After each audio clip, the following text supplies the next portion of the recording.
नमस्कार दोस्तों, संकल्प मैथ्स क्लासेस में आपका स्वागत है। चक्रवृद्धि ब्याज का पार्ट फर्स्ट हल कर रहे हैं।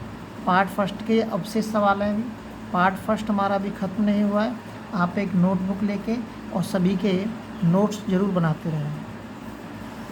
एक ब्याज वार्षिक संयोजित होता है तो वह 10% प्रति वर्ष की दर से 4 साल में कोई निश्चित राशि 29,282 रुपये हो जाती है। उसी राशि पर उसी ब्याज दर से और उतने ही समय में समय का साधारण ब्याज कितना होगा। अब इसमें हमें राशि नहीं मालूम है तो सबसे पहले राशि पता होगी जब भी तो हम सवाल कॉल कर सकते हैं।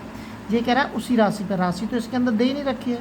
इसके अंदर जो दे रखा है ये क्या दे रखा है, 4 साल में कोई निश्चित राशि इतने रुपये हो जाती है। ये जो दे रखा है ये क्या दे रखा है, ये मिश्र धन दे रखा है।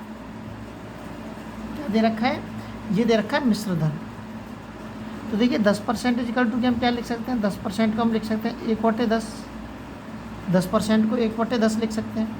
तो कितने साल है, 4 बार है तो 4 बार लिखेंगे इसको। 10 इक्वल टू के 11, 10 इक्वल टू के 11 और 10 इक्वल टू के 11, 10 इक्वल टू के 11। ये कितना आ जाएगा, 4 हो जाएगा। इसका गुणा कर लीजिए, कितना आएगा गुणा करके, 11 में 11 121 और 11 में 11 121 मतलब 14,641 आना चाहिए। चलो देखते हैं गुणा करके। 11 का घन होता है 13 31 और फिर 11 में गुणा कर दीजिए इसका। 11 एकन 11, 11 × 33 और 1 34, 11 × 33 6 हो गया है और 11 एकन 11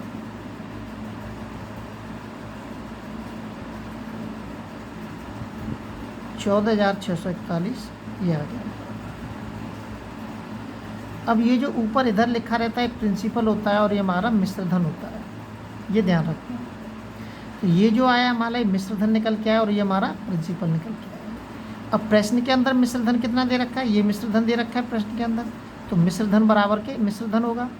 तो 14,641 इक्वल टू के 29,282। 2 एकम 2, 2 चौक 8, 2 चौक 8 और 1 9, 2 एकम 2। ठीक है, ये से कितनी बार कट जाएगा, 2 बार कट जाएगा।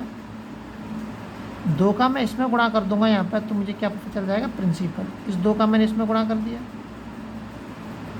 20,000 रुपये। 20,000 क्या आ गया, ये हमारा प्रिंसिपल आ गया।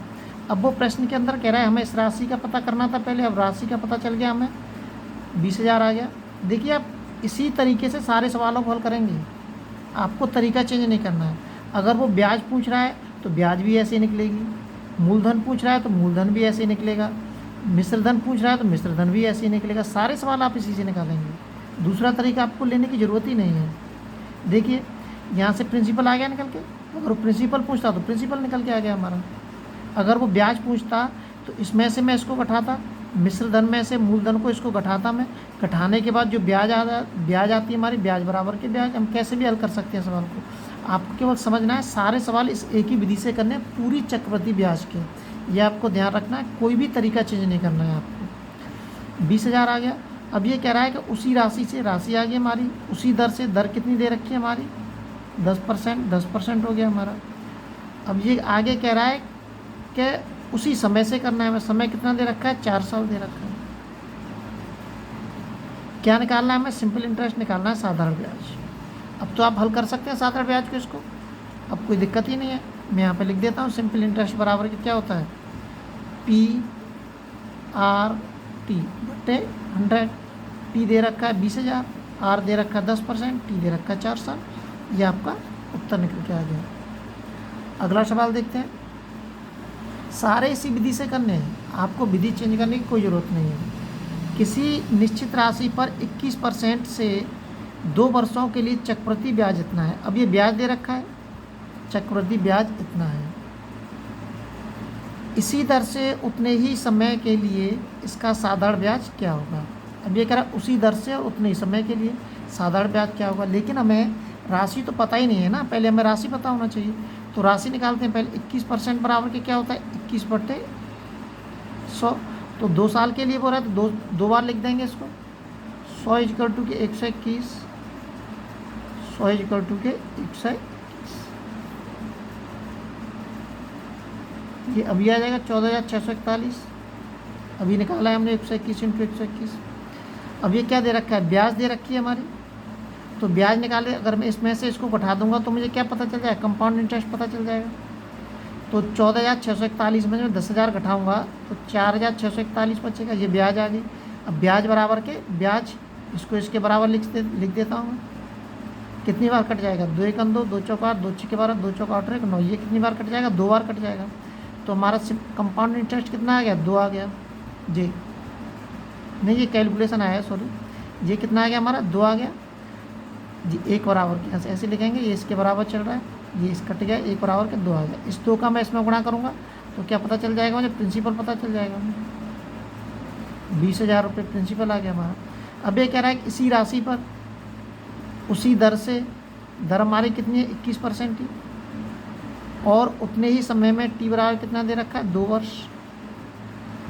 क्या पता करना है, मैं सिंपल इंटरेस्ट पता करना, आप हल कर सकते हैं अपने आप, कैलकुलेशन करना इतनी तो कैलकुलेशन आनी चाहिए। PRT बटे 100, P का मान रखेंगे, R का मान रखेंगे, T का मान रखेंगे, आपका उत्तर आ जाएगा।